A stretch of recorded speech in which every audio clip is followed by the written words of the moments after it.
Episode 20 today. Oh, fucking hell. Before we even, so we've got no coffee. Jesus Christ. Even every time. We need to change the name of this podcast. But it's episode 20, and today we're going to take the piss out of diets don't work culture. Because they fucking do. They do. And I hate that sentence. So the idea for this podcast came when Jack was ranting about this ridiculous book that he's reading. And we've got an excerpt. Is that the word? We've got an excerpt for you all. This is the book. If you're watching it and not listening to it, and if you are listening to it, not watching it, it is Motivational Interview in Nutrition and Fitness by Dawn Clifford and Laura Curtis. Dawn Clifford is a PhD and registered dietitian, and Laura Clifford is has a master's in nutrition, and is a registered dietitian as well. And the book's just got a load of nonsense in it, basically. And that's what sparked today's episode. So read us the passage. So there's two bits, and I can't find the second bit, so we'll come back to that one. But the second one is essentially they referenced one singular study saying that diets don't work. For anyone who knows how research and reliable information works, one study is not enough. You can make one study say whatever you want it to say. You need to have multiple studies by multiple different people. And the more information that you've got that point in the same direction, then the more reliable that information is. One study saying diets don't work is not the be all and end all of diets don't work. However, that's what sparked the episode. The sentence that really, really sparked my anger, and I stopped reading the book. I got 31 pages in and stopped reading the book after reading a sentence because I was just like, I'm done. This book's nonsense. Nutrition and fitness professionals often believe people are responsible for their own weight. Yeah, I do. I wholeheartedly believe from the bottom of my soul that you as a human being are fully responsible for your own weight. I'd go further to say that you are fully responsible for every single thing that happens to you in your life. It's your existence. You control your body, your mind, and what you do on a daily basis. Things impact that and affect that, but you are in control. Mm-hmm. So that's where I drew the line. Yes, I will argue till the cows come home with anyone. I don't care if you've got a PhD or a master's. You're like, so what? GCSEs. You're chatting shit. Full stop. Full stop. I think to play devil's advocate, although I completely agree with you, there is some sort of, I think some people think differently. So like me and you, we see, the situation we find ourselves in, potentially you've had an upbringing where your parents are both fat, you were eating shit food, you've grown up in a poor area where there's only access to fast food, you're in a rough area, so you don't walk anywhere, you don't walk to school when you're a kid, and you've just grown up with these habits and you're obese and you've now got these lifestyle habits. It could be argued that the situation you find yourself in has made you obese, has made you fat, has made you unhealthy, and has developed this unhealthy lifestyle. I wholeheartedly agree with.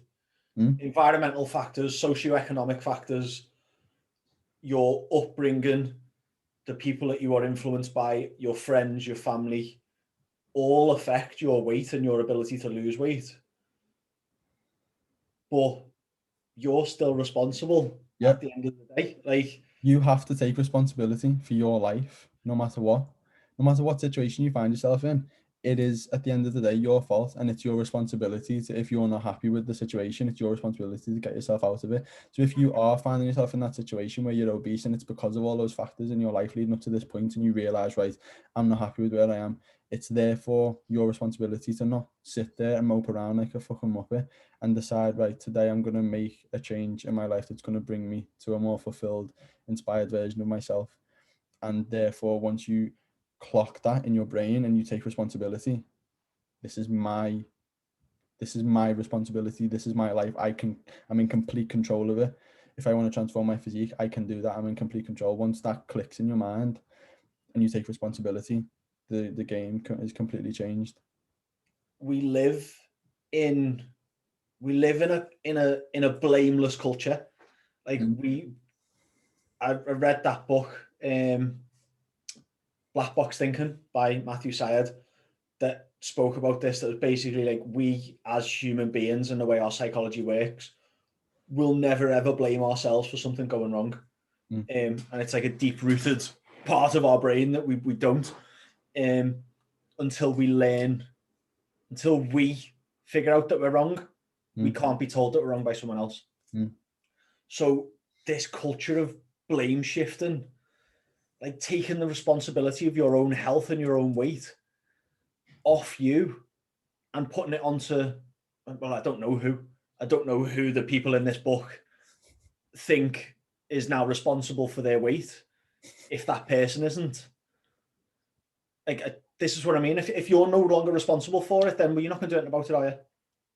I said to you, right, okay, all your bills, they're my responsibility. I'm going to go out and earn loads of money. I'm going to pay all your bills for you. Not your problem. Are you going to work for money? Are you going to actively hunt down money to pay your bills? You're not, are you? No. Because it's not your responsibility. So if you shift that weight responsibility off a person who is overweight, and we're talking mainly now about people who are overweight and obese, if they're no longer responsible for correcting that and improving their health, they're not going to do nothing about it, are they? Exactly. It's there's a lot of people with the victim mentality where they just think that life is victimizing them and load of shit's going on. It's just they're completely just on this ride and it's out of their control and they're just fat and that's what it is. Or not even that they're fat. We can relate this to the average person. Like, you might just be sat there thinking, oh, I've got bad genetics. I'm quite skinny. I can't grow muscle. Well, no, actually, you can. You just need to fucking take responsibility. Start educating yourself. Maybe get a coach. Start investing in some education for yourself. Invest in yourself. Learn how to eat properly. Learn how to train properly. Go and fucking do it, and you'll grow muscle and you'll take control of your life. It's completely within your control. And obviously, in that book, they're talking about obesity, but it's the same with anything. Like, build the muscle if you're skinny. It's the same with if you're poor and you want to make money. It's you. You can do that. If you're dumb and you don't know anything, yeah. If you like, oh well, I'm dumb. Yeah, I didn't do good in school, so I'm just not going to be good. Yeah. We're not going to go out and learn new stuff. Like, I done A levels and stopped, and then I done GCSEs during the army, and that was it. I was like, don't need education, going in the army, going to shoot stuff. Become like a real grown-up adult and realize, well, I actually probably do need to learn some stuff. If I didn't have that belief system of, well, I actually need to go and learn stuff, and I just believed I was dumb, I wouldn't be here arguing a PhD and master's registered dietitians are wrong, because I would believe that I was stupid. There's a line I love, and I think I've said this to you before, about accepting responsibility for your life and accepting that you are in control and that only you can make things better. The amount of suffering in your life is in direct proportion to how much you resist the way the world is. Yeah, heavy that. I love that. I love that quote. I don't think I'm not sure if you've said that quote directly to me, but we've definitely spoken about this before. I remember we were stood outside my car for about an hour. Yeah. About this exact topic.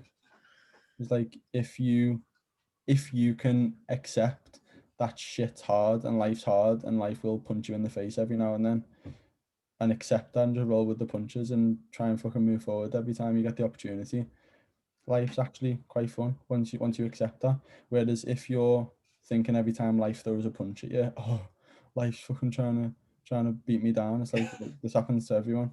Like, just fucking get on with it. It's part of life. Just crack on. Stop being a fucking muppet. Stop moping around. Roll, slip the punch and fucking throw a right hand back. Just do something. Take action. Like, it's it's forming part of the post I'm actually about to write after this. I started writing it before we started recording, about the habits of happy people, and what daily habits and weekly habits people who are genuinely happy do. And part of the caption is that if you don't feel happy, what are you doing about it? Yeah. Like, we don't all feel happy all the time, because you probably have something wrong with you in your brain if you were just running around like laughing your head off, smiling all the time, and like your house is burning down behind you. But how long are you going to sit in that unhappiness? Something I say to my clients all the time, if they've had a bad day, or like they've had a bit of a meltdown, or just like it's something stressed them out, like they've argued with their partner, or like they've gained weight this week and they're trying to lose weight, whatever it is, I say, okay, great. Go and have a little moment. Go and be angry. Go and have a cry. Go and be frustrated. Go and sit and wallow. But cut that shit out. Go and do it. Allow it to happen. Feel a bit shit. But then draw a fucking line and be like, right, okay, fuck this. I don't want to feel like this anymore. Yeah. There's a time to process your emotions, and then there's a time once they've been processed to fucking act upon them to change them. If you're not happy with where you are, you need to take action. Yeah, 100%. But what I actually want to speak about is something you mentioned at the start. You were saying, I think I'm going to contradict what you said. You basically said something along the lines of, they kept using this one study to say that diets don't work. I think the research that I have looked at, and I mean, I haven't really looked at much of it since I stopped going to uni, because that's not really to do with my clientele anymore. But the majority of the research does suggest that diets don't work, and that's why I think you get these PhD people who then adopt that, because I think there's sort of like a, in the scientific community, just look like I just got off then. You're wrong, Jack. I'm off. In the scientific community, I think there's a lot of people who, or just in the world, there's a lot of people who just go off what they think, but nothing's proven, but they just like bro science dickheads. And then there's science people who just believe exactly what science says. And then there's people in the middle who are a bit balanced, who use anecdotal evidence, who also draw conclusions from science and merge them together, which is sort of, I think, what is supposed to happen. Yeah. What I try and do. But you get these PhD people who take it too far. So they're looking at science and not critically analysing it, and not seeing the downfalls in these studies. And they're saying, oh, well, diets don't work, therefore forget about dieting. It's no one's fault. It's society's fault. It's this, and this. It's genetics. It is what it is. Just get on with it. If you're fat, it's fine. Because they've assumed that diets don't work based on flawed science. And the science is flawed, because diets do work. But when you look at scientific studies about weight loss, it's 1,000 calories, 6 weeks, go. No aftercare. Of course, 6 months later, the person's obese again. That's my main gripe with, obviously I haven't looked as much into the research. I've just, the references from this book was just the one study saying that, and they reference the same study. That's what annoyed me as well. So you're saying there's a whole body of evidence saying that diets don't work. It's just lazy. Like, we found one study that supports what we're saying, so we're just going to reference that over and over and over again. Well, if there's more than one, that backs up your argument, doesn't it? Yeah. Yeah. Diets don't work because when you conduct a study, 99% of the time it is, we got this bunch of people to lose weight over this amount of time. Then we left them to go and live their life. We contacted all of these people 6 months or 2 years down the line and asked them how heavy they were, and they were all heavy again. Right, well, that's not how it works, is it? Yeah. Like, no lifestyle factors were addressed, no relationship with food issues were addressed. Like, you just starved the person for a few weeks, measured the physiological changes, and then just let them go free with still all of the psychological inhibitions that have got them to the point of being obese. They still have those, they still possess those, and are therefore just going to revert back into the exact same behaviors which have made them obese in the first place. Probably even more so because they've been starved for 6 weeks or whatever it is. And so, and obviously we see the metabolic adaptation and all of that stuff, and they just end up becoming obese again very, very quickly. And then you take that science and you look, oh, we did this diet, every 98% of people failed, so therefore diets don't work. 98% of people regain the weight, therefore diets don't work. When in actuality, if you were to look at, if you were to take case studies from all of our clients, Ashes from Australia, Yeah, diets do work. You haven't worked with her for how long? And she just sent 6 you months. 6 months, and she's been continuing to lose weight. She sent you a photo with abs, blown away that she's got abs. She was nowhere Yeah, near that when she started. like that was that she's no longer dieting. Do you know what I mean? She's got to a happy place. The diet worked The because diet worked. you showed her how to diet and how to stick it through, even How when she to end the diet. That's what doesn't work. Is the when you go and I've spoke to you about this. I probably not spoke publicly about this. I feel like I probably can now and just word it so that I don't not incriminate anyone, but don't say any of my clients' names or past clients' names. I've worked with some clients who have been clinically obese. I've been with obesity clinics in the NHS. I've either been pre gastric surgery or post gastric surgery who are then in a support network within the healthcare system being given advice by someone you would assume is an expert in this field. If you go to doctors, you assume your doctor is the expert, don't you, when he's giving you health advice? So if you are in an obesity clinic, you assume that the people in the obesity clinic giving you the advice have got your best interests at heart and that they want you to succeed long term. The information you provide, in my opinion, completely contradicts that. Mm. Now, it's not solely the fault of the people giving out the information. Obviously, the NHS is massively underfunded and they just don't have the resources to support someone in the way me or you would. Yeah. Constant contact, aftercare, teaching them how to actually break habits and build healthy routines and actually how to end a diet and live a healthy lifestyle. That being said, I've had multiple times, and what I do with my clients, if they're in somewhere like an obesity clinic and they've got a dietitian from the NHS or something like that working with them, I'll ask to contact them.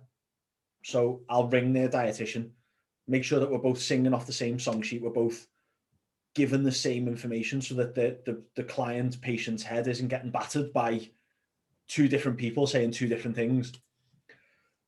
Rang this dietitian, NHS, and asked her why she had my client, her patient, who was nearly 300 pounds in weight on 1,600 calories. Now, you and I both know 1,600 calories for someone who's 300 pounds, whether you're male or female, is far too low. Not realistic. She a BMR, so the calories she burnt if she was in a coma, were probably closer to 2,000, 2,500, 3,000 calories. Somewhere around that without using a load of scientific equipment to figure it out. Ballpark. I asked her, so why have you put it on 1,600 calories? The answer from the NHS dietitian at an obesity clinic was, well, we know the patients are going to fail and they're not going to stick to it, but at least if they stick to it for a couple of days, they might lose weight. Oh my God. I was speechless. Like, What do you even say to that? what do you say to that? Fucking idiocracy. Like, that's actual idiocracy.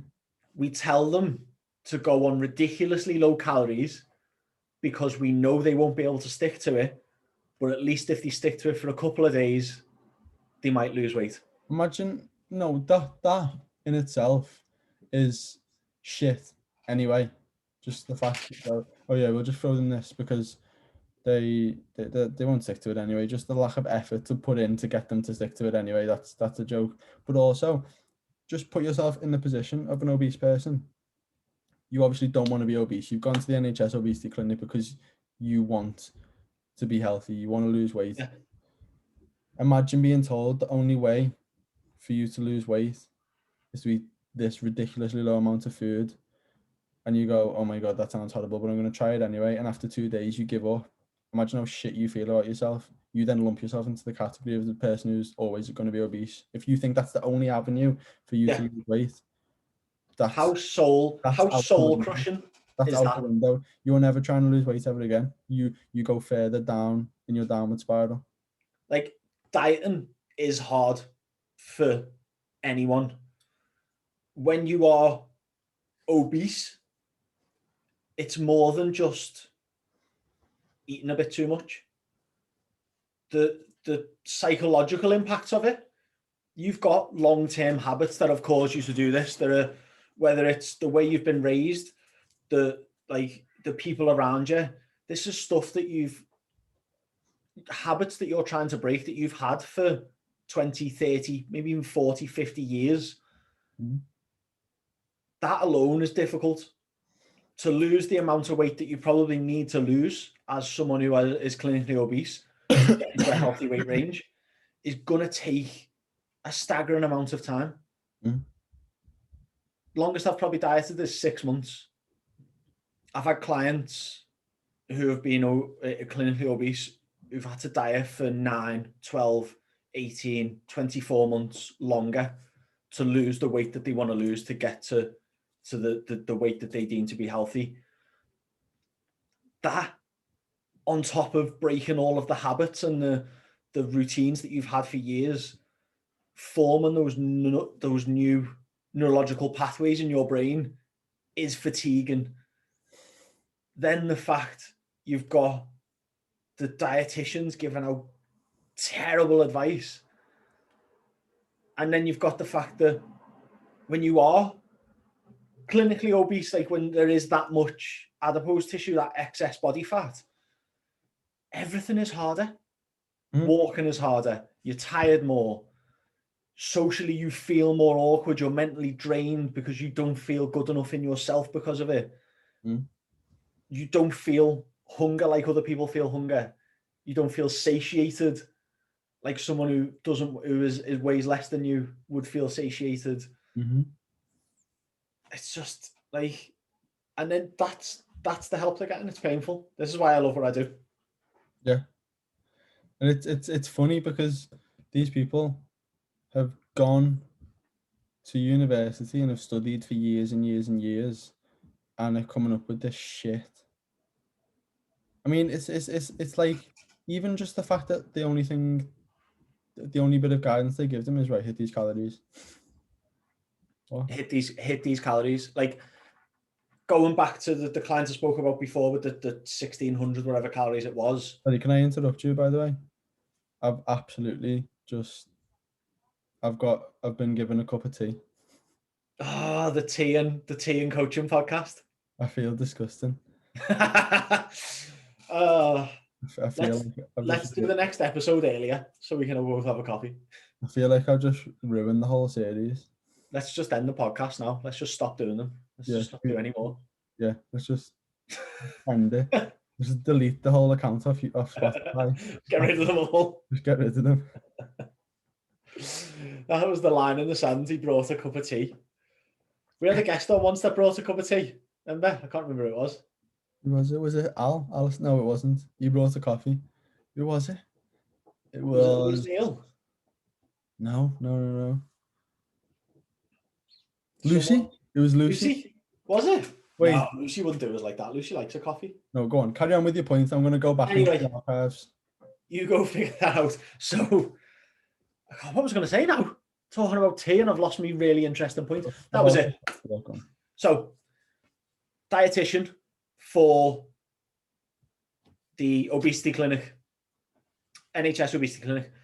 I had to highlight to the dietitian that my client / her patient would need some form of behavioral therapy at some point during her journey to address some of the habits and relationships she has with food.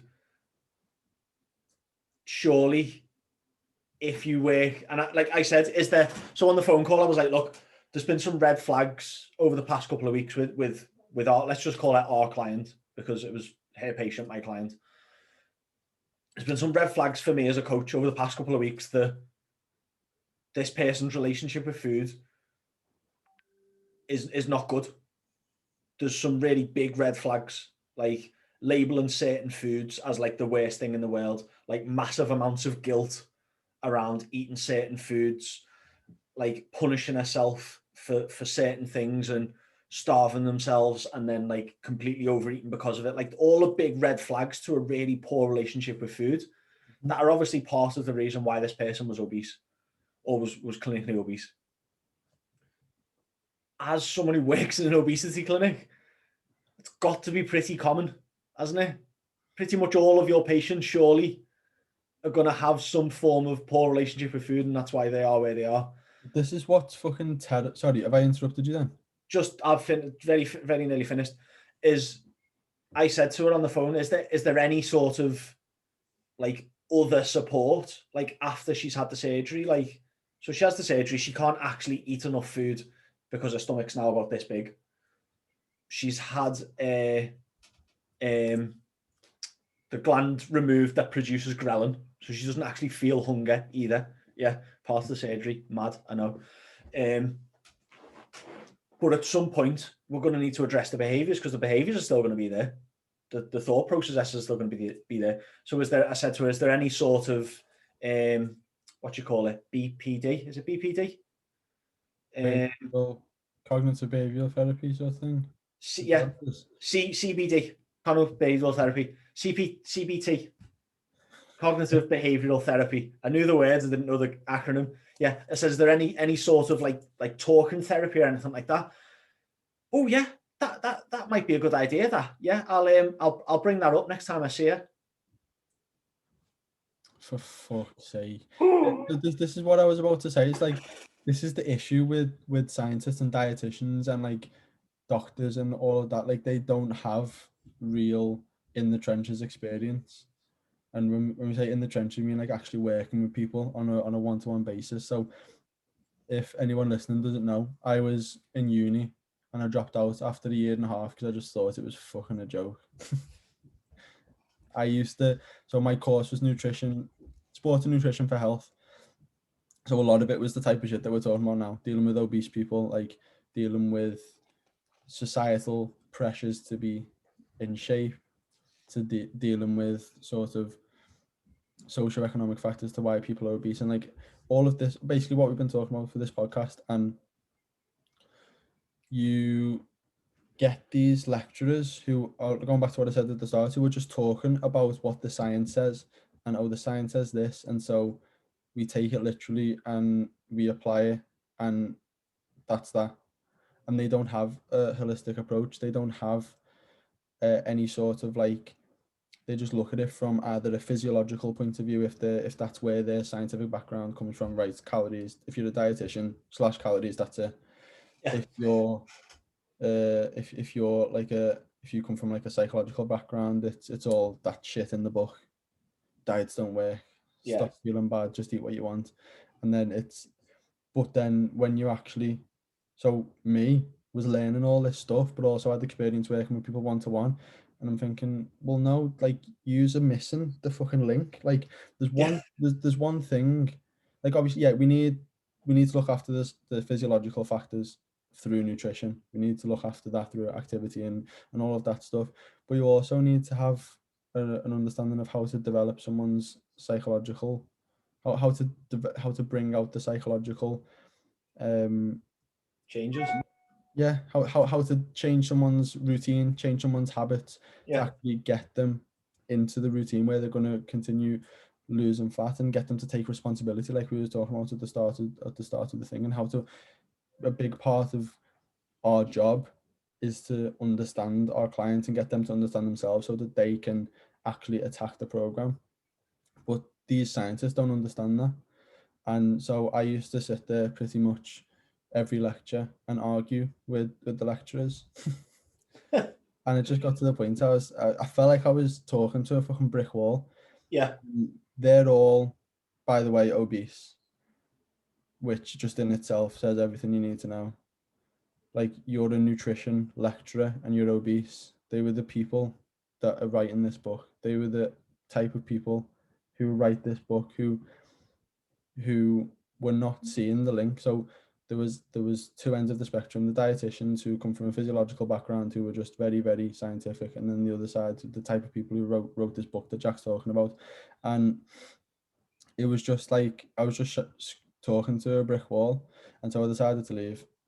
And it got to the point where I was so infuriated at the lack of understanding these people have, even though they've been studying the subject for fucking years and dictating what degree programs look like, and they have fucking no clue what they're talking about.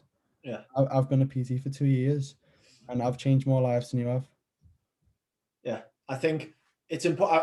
I want to kind of jump in from the holistic kind side of things there as well, though, is that neither of us are saying that everyone has to look a certain way, that you all have to weigh No. X amount. You've all got to be like, if you're happy with how you look, whether you like whatever you weigh, great. Yeah. You're not what we're talking about. If you're clinically obese and you're absolutely sound with that and you don't care about the potential health risks down the line and you couldn't give a fuck and you're dead happy in your body, great. Fucking you go and do you. This isn't about you. This is not what we're talking about. The people we're talking about now that this is important for are the people that aren't happy. The people who look in the mirror, who put on their clothes in the morning, who are deeply unhappy inside. And a part of why they're deeply unhappy is because of the amount of body fat that they have. So when they go to change that body weight, when they want to remove the potential health risks of being obese, they're met with more challenges than are needed. They're told it's not their responsibility, and they're told that if they want to take responsibility, they have to do this ridiculous approach to dieting. Yeah, and then when they either fail and feel terrible, or they succeed and get no aftercare and fail again and feel even worse. And it's atrocious. So I think I feel like we can wrap this episode up, but I think the biggest things that I want everyone to take from this is, whatever situation you find yourself in, it's your responsibility. You have complete control over the direction that you move in, whether that's becoming a healthy weight from being clinically obese, or whether that's being, you're really skinny at the minute, you want to build lots of muscle, whether that's you're poor right now, you can't afford to pay the bills and you're in massive debt, to being a millionaire, you can do it. You're in control of that. It just means that you have to do the shit properly, seek the right help, seek the correct route, and don't listen to idiots who don't know what they're talking about. The biggest one. Yes. Stop listening to idiots is like the biggest takeaway from this whole episode. Stop listening to Muppets. Shall we put that as the title? Yeah, that's nice. That Diets do work. Stop listening to idiots. Diets do work. Nah, do you know what I think? We're still recording. This is still part of the episode. Everyone's going to hear this, but if they've made it this far in, it's too late anyway. Yeah. I think we should do a really clickbaity title today, because this has been a fantastic episode. So I want as many people as I can to listen to it. Have you got anything in mind, or should we end recording and have a think? Yeah, let's just wrap it up there. We'll do our nice little wrap up to the end of the podcast, and we'll brainstorm some clickbaity titles, and then everyone who's listened to the podcast can all get to the end and be like, fuckers, they come up with a really good title and now I listened to it all, but it was worth it because the podcast was boss. Yeah, I enjoyed this one. Thank you everyone for watching or listening, if you listened. And if you've got questions, you want to pick our brains on anything at all, or you just want to tell us how boss we are at doing podcasts, then drop either me or Isaac a message. You can message me at Jack Silverjacks on Instagram. You can reach Isaac at Coach.Kamara. Reach out. We love to chat shit, as you can tell. We do. We love it. We will see you all in the next episode. Thank you for listening. Thank you, guys.